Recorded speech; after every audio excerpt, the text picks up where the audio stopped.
আসসালামু আলাইকুম এভরিওয়ান।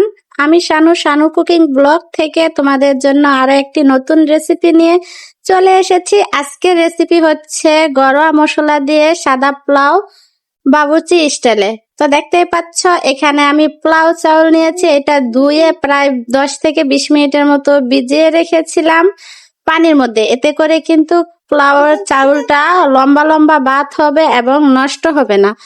তোমরা চাইলে এই টিপসটা ফলো করতে পারো। আর এখানে আমি যে মশলাগুলো নিয়েছি এগুলো কিন্তু সবার ঘরেই থাকে। এলাচ, দারচিনি, তেজপাতা, পেঁয়াজ কুচি আর পরিমাণ মতো কাঁচামরিচ। আর এখানে আমি পেঁয়াজ বেরেস্তা নিয়েছি। এটা আমার ঘরে তৈরি করা পেঁয়াজ বেরেস্তা, দেখতে পাচ্ছ একদম মুচমুচে। আর এখানে নিয়েছি আদা রসুন পেস্ট।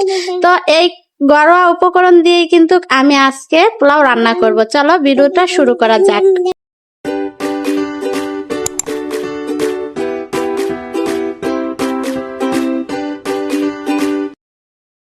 প্রথমে চুলায় একটি প্যান বসিয়ে পরিমাণ মতো তেল দিয়ে তেল গরম হওয়ার পর এখানে কেটে রাখা পেঁয়াজগুলো আমি দিয়ে দিয়েছি। পেঁয়াজগুলো দেওয়ার পর এগুলো নেড়ে চেড়ে ভালোভাবে তেলের সাথে মিশিয়ে নিতে হবে। দেখতেই পাচ্ছ যে আমি এগুলোকে ভালোভাবে তেলের সাথে মিশিয়ে নিচ্ছি। এগুলো তেলের সাথে মিশানোর পর আমি এলাচ, দারচিনি, তেজপাতা আর 1 চামচ আদা রসুন পেস্ট, সামান্য একটু লবণ দিয়ে ভালো করে মশলাগুলো ভেজে নিব। এখানে খেয়াল রাখতে হবে পেঁয়াজটা যাতে পুড়ে না যায় এবং কাঁচাও না থাকে, একটু লালচা করে ভেজে নিতে হবে। এতে করে মশলার যে গ্রানটা সেটা কিন্তু পোলাওয়ের মধ্যে তোমরা পেয়ে যাবা। তো খেয়াল করলে অবশ্যই বুঝতে পারবা আমি কতটা লাল করে ভেজেছি। এখন আমি ভিজিয়ে রাখা পোলাও চালগুলো পানি থেকে ছেঁকে দিয়ে দিলাম মশলার মধ্যে। এখন এগুলো ভালোভাবে নেড়ে চেড়ে মশলার সাথে মিশাতে হবে যাতে করে মশলার গ্রানটা চাউলের মধ্যে চলে আসে। তো আমি এগুলো ভালো করে মিশিয়ে একটা ঢাকনা দিয়ে ডেকে রেখে দিব। তো দেখতে পাচ্ছ আমার মিশানো হয়ে গেছে। এখন আমি একটা ঢাকনার সাহায্যে ডেকে এগুলোকে রেখে দিব ততক্ষণ পর্যন্ত যতক্ষণ পর্যন্ত চাউলের সাথে যে পানিটা হয়। তো দেখতেই পাচ্ছ চাউলের সাথে যে এক্সট্রা পানিটা ছিল সেটা কিন্তু শুকিয়ে উপরে তেল ভেসে এসেছে। এখন আমি চাউলটাকে ভেজে নিব। তোমরা ভিডিওর দিকে খেয়াল করলে বুঝতে পারবা যে কেমন করে আমি ভাজতেছি। এই চাউলটা বেশি লালও করা যাবে না আবার সাদাও রাখা যাবে না। 2-3 মিনিট সময় নিয়ে একটু নেড়ে চেড়ে ভালো করে ভেজে নিলেই হয়ে যাবে। তো আমার ভাজা তো হয়ে গেছে, দেখতেই পাচ্ছ তোমরা যে কেমন ভাবে ভেজেছি। এরকম ভাজলে কিন্তু পোলাওটা ঝরঝরে হয় এবং ঘ্রাণটাও খুব ভালো আসে পোলাও থেকে। আর আশপাশের মানুষ বুঝতে পারবে যে তোমার ঘরে পোলাও রান্না হচ্ছে। আর এখানে আমি রাইস কুকারে সবগুলো চাউল ঢেলে নিচ্ছি, কারণ আমি এই রাইস কুকারেই কিন্তু পোলাওটা রান্না করব। প্রথম যদি রাইস কুকারে আমি হাতে মেখে রান্না করতাম তাহলে কিন্তু পেঁয়াজটা কাঁচা থাকতো আর পোলাও থেকে এরকম ঘ্রাণ হতো না। আমার হাতে যে কাপটা দেখছো এই কাপটা মেপে 4 কাপ চাউল দিয়েছি আর এই কাপ মেপেই কিন্তু 8 কাপ পানি দিয়েছি। আমার পোলাও চাউলটা পুরনো ছিল সেজন্য 8 কাপ পানি দিতে হয়েছে। যদি চালটা নতুন হতো তাহলে আমি 7 কাপ পানি দিতাম, কারণ নতুন চাউল তাড়াতাড়ি সিদ্ধ হয়ে যায়, পুরন চাউলে পানি একটু বেশি টানে।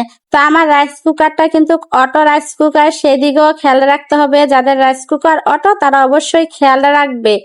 তো এখানেও কিছু টিপস আছে সেগুলো তোমাদের সাথে শেয়ার করছি। দেখতে পাচ্ছ রাইস কুকারে কিন্তু আমি পোলাওটা বসানোর পর যখন বলক আসতেছিল তখন একটু নেড়ে চেড়ে মিশিয়ে দিচ্ছি যাতে করে দলা পেকে না যায়। যেহেতু আমি এক্সট্রা গরম পানি দিয়েছি দলা পাকার সম্ভাবনা ছিল, সেজন্য একটু ভালোভাবে সময় নিয়ে মিশাতে হবে।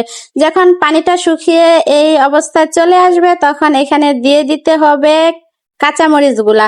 আর কাঁচামরিচ কিন্তু তরকারিতে দিতেও একটা টিপস আছে।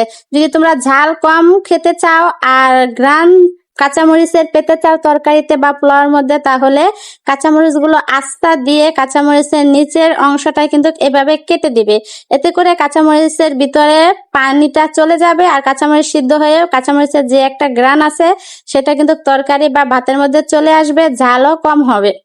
কাঁচামরিচটা যেহেতু আমি আস্তা দিয়েছি সেজন্য নিচের অংশটা কেটে দিয়েছি।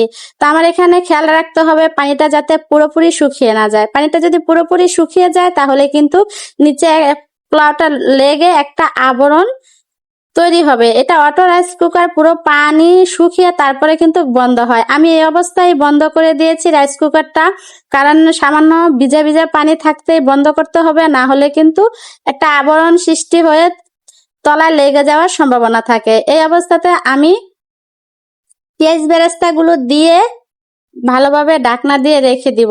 আমি যদি অপেক্ষা করতাম যে রাইস কুকারটা অটো বন্ধ হবে, তাহলে কিন্তু নিচে পোলাওটা লেগে একটা মোটা আবরণ তৈরি হতো, আর ওইটা কিন্তু পোলাওটা দেখতেও ভালো লাগতো না। দেখো, রাইস কুকার থেকে ঢাকনাটা সরানোর পর যে আমি ভিজা সামান্য সেতসেতে রাখা অবস্থায় কিন্তু পেঁয়াজ বেরেস্তা দিয়ে ডেকে দিয়েছিলাম। দেখতেই পাচ্ছ কতটা ঝরঝরে হয়েছে। তা এইভাবে রান্না করে তোমরাও খেয়ে দেখতে পারো, অনেক স্বাদ আর গ্রান হয়, যে আশপাশের মানুষ বুঝতে পারবে যে এই বাড়িতে পোলাও রান্না হচ্ছে।